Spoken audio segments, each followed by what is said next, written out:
वैद्य उसी प्रकार देता है जिस प्रकार रोगी की प्रकृति हो, रोगी की वय हो, रोगी की क्षमता हो।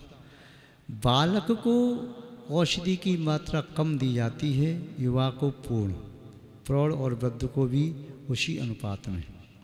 चाहे औषधि कितनी भी उत्तम है, किंतु जो वैद्य उस रोगी की प्रकृति को नहीं ध्यान में रखता, रोगी की वय को ध्यान में नहीं रखता, शक्ति सामर्थ्य को ध्यान में नहीं रखता, तो वैद्य के द्वारा दी गई औषधि वह रोग को हरण करने वाली नहीं होती, वह रोगी का हरण ही कर लेती है।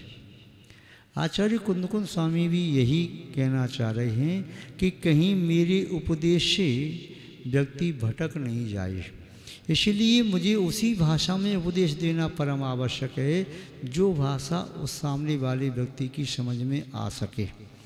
और सामने वाले व्यक्ति की समझ में जो भाषा आती है, उस भाषा का अल्प संकेत भी उसके लिए कार्यकारी है, और जो भाषा समझ में नहीं आती, उस भाषा में बहुत दीर्घ उपदेश भी व्यर्थ है, दीर्घ काल तक, सुचिर काल तक दिया गया दिशा निर्देश भी व्यर्थ है, उसके लिए किया गया बहुत श्रम भी व्यर्थ है, और संभव है कभी कभी तो व्यर्थ ही नहीं, अनर्थकारी भी हो सकता है।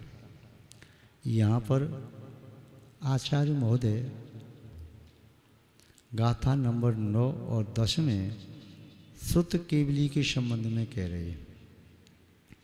निश्चय से श्रुत केवली कौन है, व्यवहार में श्रुत केवली कौन है।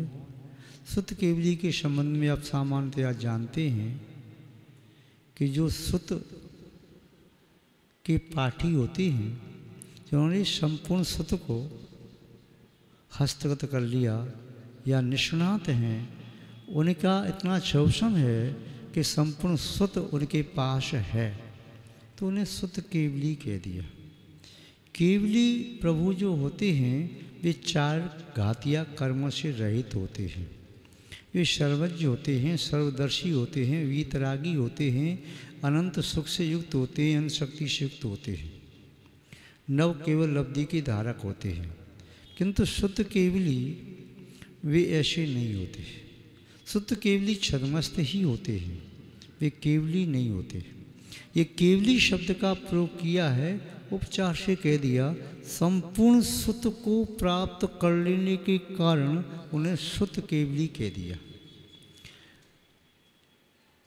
जो केवल ज्ञानी हैं वे सुत केवली की परिभाषा बताते हैं कि निश्चय से सुत केवली कौन है।